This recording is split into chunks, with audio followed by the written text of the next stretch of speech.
Assalamualaikum warahmatullahi wabarakatuh. Innal hamdalillah nahmaduhu wa nasta'inuhu wa nastaghfiruh wa na'udzu billahi min shururi anfusina wa min sayyiati a'malina.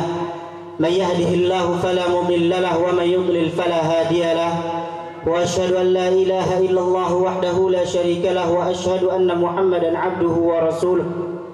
فإن أصدق الحديث كتاب الله وخير الهدي هدي محمد صلى الله عليه وسلم وشر الأمور محدثاتها وكل محدثة في الدين بدعة وكل بدعة ضلالة وكل ضلالة في النار.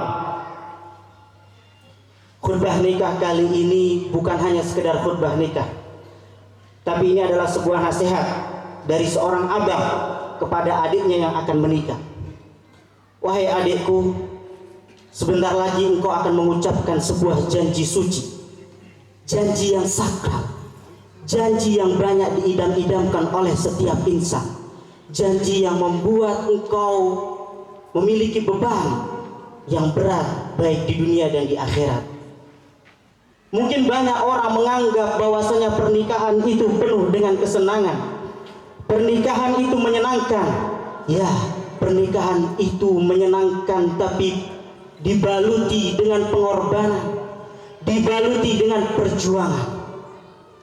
Lihatlah bagaimana Rasulullah Shallallahu Alaihi Wasallam ketika beliau mewasiatkan kepada putrinya, ketika beliau mewasiatkan kepada para lelaki agar mereka senantiasa menjalani rumah tangga ini dengan penuh iman dan ketakwaan kepada Allah Subhanahu Wa Taala. Ya jamaah, kita ini sebenarnya bukan penduduk bumi. Kita ini berada di pengasingan.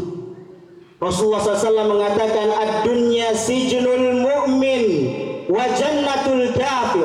Dunia ini adalah penjara bagi orang yang beriman dan surga bagi orang-orang yang kafir. Maka sejatinya pernikahan itu adalah salah satu cara kita kembali ke jalan Allah Subhanahu wa taala. Faman ittaba'a hudaya fala yadhillu wa la yashqa. Barang siapa yang mengikuti petunjukku, kata Allah, maka mereka tidak akan tersesat dan juga tidak akan sengsara. Adikku, ada 3 rukun kebahagiaan dalam rumah tangga. Yang pertama adalah engkau harus bersyukur kepada Allah Subhanahu wa taala. Mungkin sebagian kita mengatakan, saya sudah sering bersyukur kepada Allah, saya sudah sering mengatakan alhamdulillah. Tapi lupakah kita dengan firman Allah Subhanahu wa taala, wa qalilum min ibadiyas syakur, sedikit dari hamba-hambaku yang pandai bersyukur kepadaku. Itu menandakan bahwasanya sedikit di antara kita yang bersyukur kepada Allah Subhanahu wa taala. Dan salah satu cara kita bersyukur kepada Allah Subhanahu wa taala, kita juga harus berterima kasih kepada kedua orang tua. Anishkurli wali walidayka ilayyal masir. Bersyukurlah kepadaku dan berterima kasihlah kepada kedua orang tuamu, kata Allah Subhanahu wa taala. Maka engkau akan menikah hari ini bukan berarti hubunganmu dengan orang tuamu putus. Engkau harus bersyukur kepada kedua orang tuamu. Engkau harus berterima kasih kepadanya yang telah membesarkanmu, yang telah mengantarkanmu hari ini, dan bagaimana perjuangan abimu sampai engkau bisa duduk di tempat ini. Bersyukurlah kepada abimu, berterima kasihlah kepada umimu yang telah melahirkanmu, yang telah merawatmu, mendidikmu dengan penuh keringat yang ada di tubuhnya. Rasa capek hilang demi masa depanmu. Dan orang yang berbakti sama orang tuanya, dia adalah orang yang paling bahagia. Dan ingatlah, kebaktian seorang anak laki-laki itu sampai dia meninggal. Sedangkan istrimu, kebaktiannya sudah pindah berada di tanganmu. Dan jangan lupa bersyukur kepada mertuamu. Engkau tidak ikut membesarkan salsabila, tapi hari ini hari yang engkau tunggu, yang engkau mengatakan qabiltu nikah, aku terima nikahnya. Dengan itu semua berbalik kepadamu, salsabila jadi milikmu. Maka bersyukurlah kepada mertuamu. La yashkurullah man la yashkurun nas. Tidak bersyukur orang yang tidak dianggap bersyukur kepada Allah orang yang tidak pandai berterima kasih kepada manusia.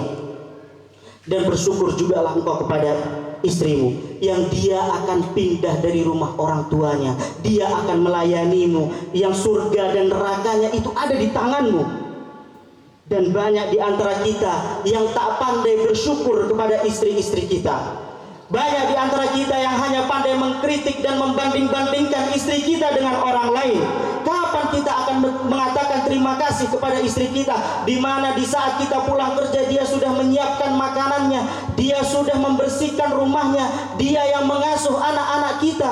Kapan kita akan mengatakan terima kasih ketika dia sudah memberikan kita segelas air minum, lalu kita mengatakan kepadanya semoga tangan ini diselamatkan oleh Allah Subhanahu wa taala dari api neraka? Kapan?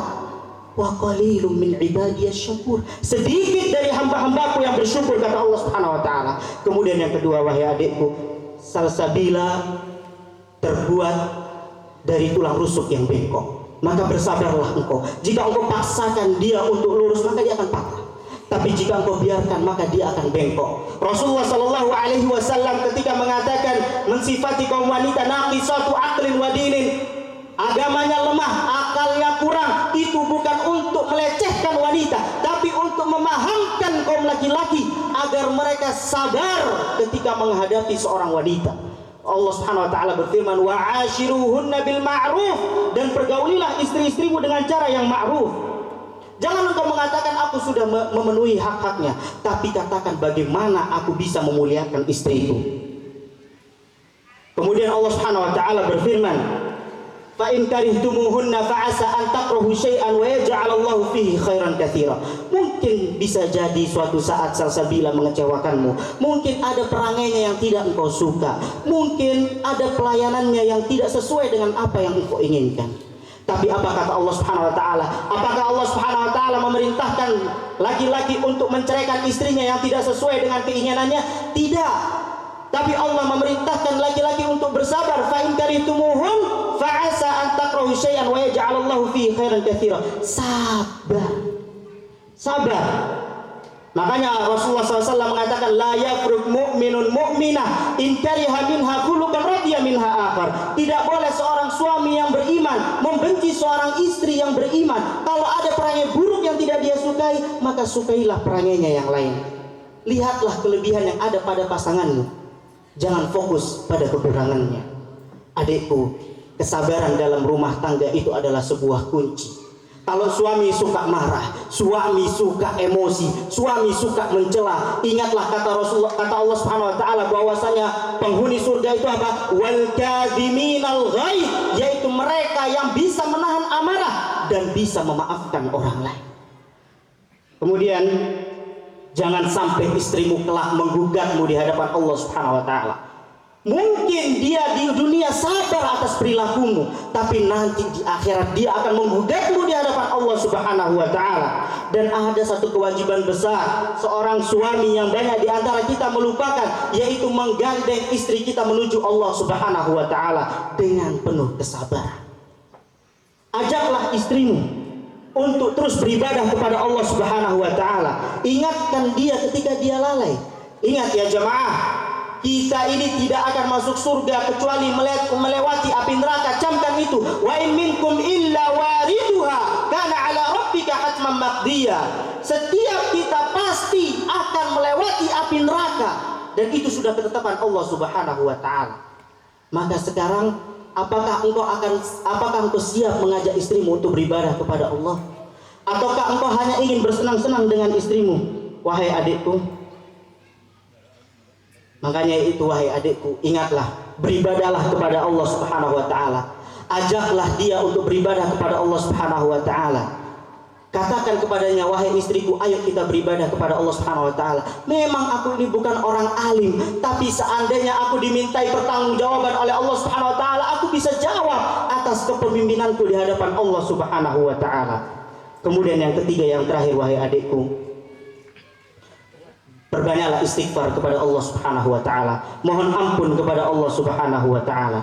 Kita ini adalah manusia pendosa yang banyak dosanya. Rasulullah mengatakan kullu bani adam khata' wa khairul khata'ina tawwabun. Setiap anak Adam itu berdosa, dan orang-orang yang sebaik-baik orang yang berbuat dosa adalah orang yang bertaubat. Kalau engkau tidak bertaubat, maka itu akan berpengaruh pada rumah tanggamu yang hancur berantakan. Anak-anakmu tidak karuan, kehidupanmu tidak ada yang benar. Makanya kata Rasulullah sallallahu alaihi wasallam, ma tawaddatnani fillah fayufarraqu bainahuma bi illa bidzambin yuhditsu ahaduhuma. Tidaklah dua orang yang saling mencintai kemudian terjadi perceraian di antara mereka itu melainkan karena dosa yang dilakukan oleh salah satu dari keduanya. Maka biasakan dirimu setelah sholat duha sebut Rabbi ghfirli wa tub alayya innaka antat tawwabur rahim 100 kali. Adapun untukmu wahai Salsabila, semoga Allah menjagamu. Ayahmu menyerahkanmu kepada Ibrahim, berharap engkau bahagia dengannya. Tugas ayahmu sudah selesai.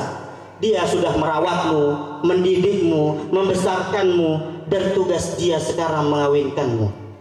Maka ketahuilah bahwa sebentar lagi engkau akan menjadi milik Ibrahim, yang mana surga dan nerakamu ada pada Ibrahim. Maka bersyukurlah kepada suamimu, engkau sabar dan mohon ampun kepada Allah Subhanahu wa taala. Kebanyakan wanita tidak sadar atas kesalahan yang dia lakukan.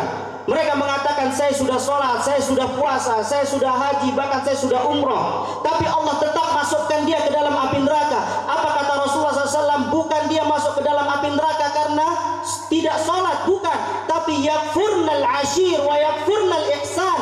Dia mengkufuri, mengingkari kebaikan-kebaikan suaminya. Maka jangan sampai amalan-amalan solehmu ditimbang di hadapan Allah Subhanahu wa taala namun kalah dengan dengan kufurmu atau mengingkari kebaikan-kebaikan suamimu. Barakallahu lakum wa baraka alaikum wa jama'a bainakum fil khair. Subhanakallahumma bihamdika asyhadu an la ilaha illa anta astaghfiruka wa atubu ilaik. Assalamualaikum warahmatullahi wabarakatuh.